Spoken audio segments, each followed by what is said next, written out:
كل ما الإنسان ما يبعد عن الله عز وجل كل ما يدخل في ظلمات بعضها فوق بعض، فتلاقي الوحشة وضيق الصدر وضيق العطن وقصر الأفق وما بيفكرش كويس ومش ناجح ومتضايق.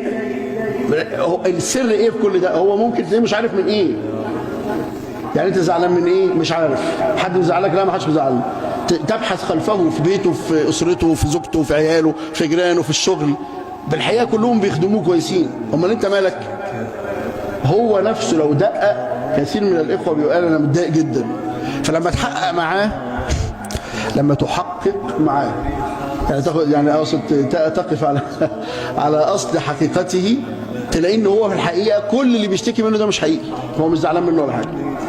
الحقيقه انه متضايق من حاجه هو مش عارفها. ده تعريف الايه؟ الوحشه.